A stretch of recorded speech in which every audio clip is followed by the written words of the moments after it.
여러분 안녕하십니까? 생명존중팀장 김정재입니다. 오늘은 자살보도 권고 기준이라는 제목으로 여러분과 시간을 나눌 텐데요. 오늘도 복지정책과 공혜정 주임님 참여해 주셨습니다. 안녕하세요. 안녕하세요. 예. 구독자 여러분들 얼마 없지만 얼마나 소중한지 몰라요. 김정재 팀장님께서 아는 여성분들이 많지 않은가 봐요. 자꾸 저만 그렇게 아니, 부르셔가지고. 사실 이제 이렇게 좋으신 분이랑 같이 하다 보니까 혼자 하기가 싫더라고요. 혼자 하기가 싫고 또 구독자분들도 칙칙한 내가 혼자 하는 것보다 네. 우리 그쵸, 주임님이랑 아무래도 함께 같이 하는 게 오늘도 이렇게 칙칙할 좋다. 수가 없어요. 아, 죄송합니다. 신경 쓴다고 쓴 건데 이게 좀 그러네요. 자, 본론으로 들어가죠. 네네. 예. 구독자분들 바쁘시니까. 예.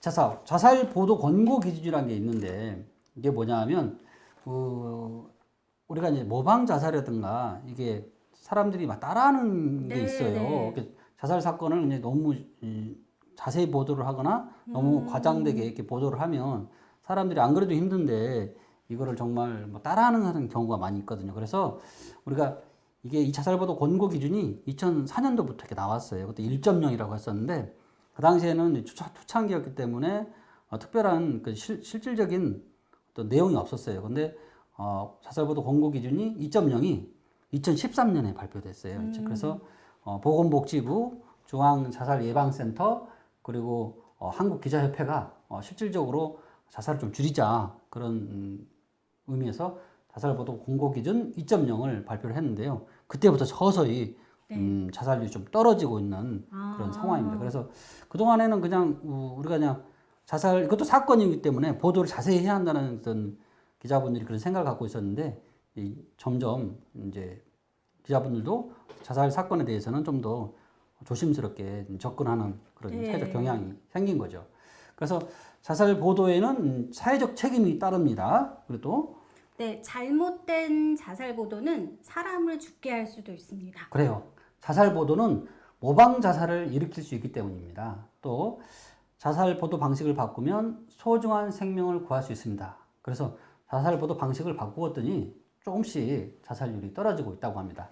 그래서 이제 자살 보도 권고 기준 3.0을 좀 더 자세히 한번 알아보도록 하겠습니다. 자살 보도 권고 기준 3.0. 3.0인데요. 자, 첫 번째 기사 제목에 자살이나 자살을 의미하는 표현 대신 사망, 숨지다 등의 표현을 사용합니다. 네, 구체적인 자살 방법, 도구, 장소, 동기 등을 보도하지 않습니다. 셋째, 자살과 관련된 사진이나 동영상은 모방 자살을 부추길 수 있으므로 유의해서 사용합니다. 네 번째, 자살을 미화하거나 합리화하지 말고 자살로 발생하는 부정적인 결과와 자살 예방 정보를 제공합니다. 예, 마지막으로 자살 사건을 보도할 때에는 고인의 인격과 유가족의 사생활을 존중합니다. 특히 유명인 자살 보도를 할 때 이 기준은 더욱 엄격하게 준수해야 합니다. 왜 그러는지 아세요? 그 베르테르 효과라고 해가지고 오, 베르테르 효과. 내 입에서 무슨 말이 나온 거야? 대단하시네요. 바로 그렇죠. 네, 뭐 모방해서 그렇죠. 따라가는. 네, 따라하게 되잖아요. 그렇습니다. 그래서 옛날에 최진실 씨 네네. 그 돌아가셨을 예. 때 많은 사람들이 따라 그 자살을 했던 그런 일이 있었다고 하더라고요. 그래서 네네. 이런 자살 보도 권고 기준, 특히 유명인 자살을 하다. 근데 이게 유혹이 쉽지 않아요. 사람들이 너무 유명한 사람이기 때문에 그거를 막 그리고 알고 싶고. 유명인들은 좀 우리가 그냥 보기에는 되게 화려한 삶을 그렇죠. 사는 것 같고 그렇죠. 풍요롭고 만족된 삶을 산다 이렇게 생각했는데 그렇죠. 한때일 수도 있고 그런데 네, 사람들이 그분들이 이제 그렇게 그 삶의 마감을 결정하시니까 또 덩달아 그런 심리가 생길 수도 있을 것 같아요. 그렇죠, 그렇죠. 자, 그래서 이게 그 자살보도 권고 기준이 왜 중요하냐면요. 애니메이션 마음에 들었나요? 좀 웬일이에요? 점점 이게 예. 장비도 생기시고 예. 그 자살의 4단계 모형이라는 게 있어요. 이게 자살이 갑자기 일어난 건 아니고 네. 1단계는 가난, 질병, 고독, 대인관계 등 이런 스트레스가 있는 거죠. 네. 그런 스트레스가 이게 쌓이면 우울증이 좀 와요. 근데 이 우울증이 오랜 기간 2주 이상 이렇게 지속이 되면 죽고 싶다. 거기까지 그런, 이제 네, 죽고 싶다는 생각이 드는데 죽고 싶다고 해서 다 죽는 건 아니거든요. 그런데 이거를 이렇게 조장하고 어떤 스모킹 건처럼 하는 경우가 있어요. 그런 자살 보도라든가 자살을 조장하는 그 드라마라든가 그런 게 충동 조장, 모방 조장, 또 조력자가 없다거나 도구의 존재 이런 조장 환경이 이 자살을 하게 하고 시도하게 하는 그런 원인이거든요. 네. 그래서 오늘 이렇게 하는 자살 보도 권고 기준이 굉장히 중요하다 이렇게 생각되고요.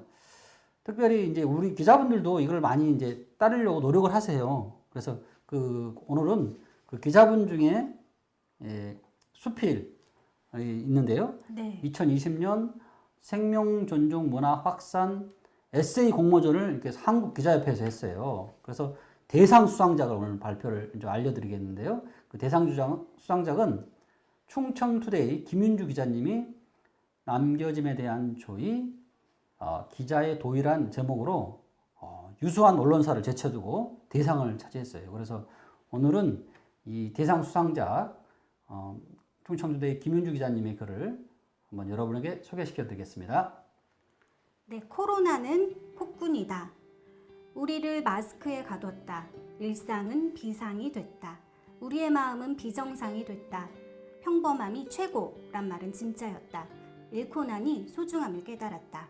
하루를 재난 문자 진동으로 시작한다. 자기 전도 마찬가지다. 매일매일 불안과 산다. 다들 웃질 못한다. 마스크가 입을 가려서인지 웃음이 실종됐다. 눈만 보인다. 눈치가 보인다. 작은 기침에도 주위를 살핀다. 못하는 것만 자꾸 늘어난다. 여행과 만남은 물론이며 축하받을 권리조차 빼앗겼다. 결혼식을 앞둔 친구는 거리두기 단계가 조정될 때마다 기분을 조정당한다. 그뿐인가 코로나가 슬퍼할 권리조차 앗아갔다. 장례식 참석조차 거절당하기 일쑤다. 누군가의 죽음을 온전히 애도할 수 없다. 작별 인사마저도 사치가 됐다. 숨을 못 쉬니 생기를 잃어간다.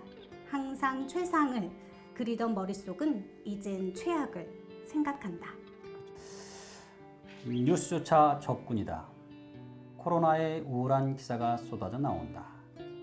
기자인데 기사를 보기가 싫다.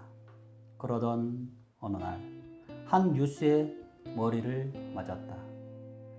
좋아하던 희극인이 세상을 떠났다. 생일을 앞두고 스스로 별이 됐다. 사랑하던 엄마와 함께 그렇게 갔다. 언제나 문제는 증후군이다. 상실감은 꽤 컸다. 그리고 여러 문제가 생겼다. 그녀와의 이별을 믿을 수 없는 사람들은 이유를 찾기 시작했다. 유가족들이 공개를 원치 않았음에도 그렇게 알려졌다. 그걸 보도한 언론사는 단독까지 써붙여가며 공을 치하했다. 침묵을 지키던 다른 언론사들도 따라쓰기 시작했다. 반면 교사는 아군이다. 다시 한번 언론인의 자세를 생각하는 계기가 됐다. 기자란 무엇인가? 되새김질하게 된다.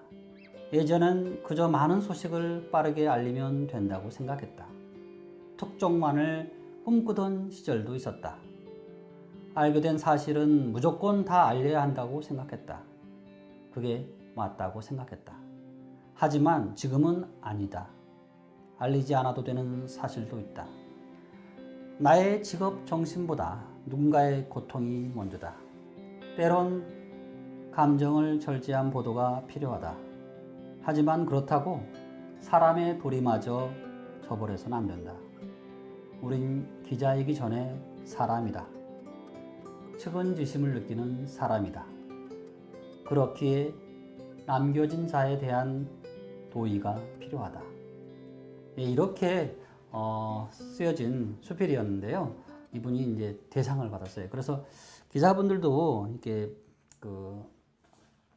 자살 보도 권고 기준을 이제 많이 생각을 하고 이렇게 쓰시긴 쓰시는데 워낙 경쟁이 치열하잖아요. 뭐 단독도 해야 하고 특종도 해야 하고 또 위에서 저 같은 이상한 부장이 막 똑바로 취재하라고 그게 막 쪼이고 그러다 보니까 이런 일도 생기는데 오늘 이렇게 노력하시는 기자분도 계시다라는 것을 알 수 있었던 것 같습니다.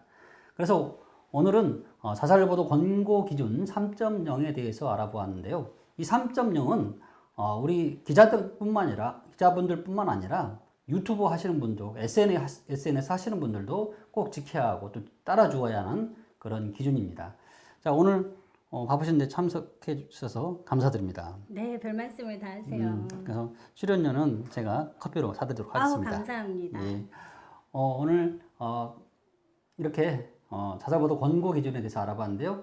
우리 다음 시간에 뵙도록 하겠습니다. 감사합니다. 네, 다음 주에도 기대해 주세요.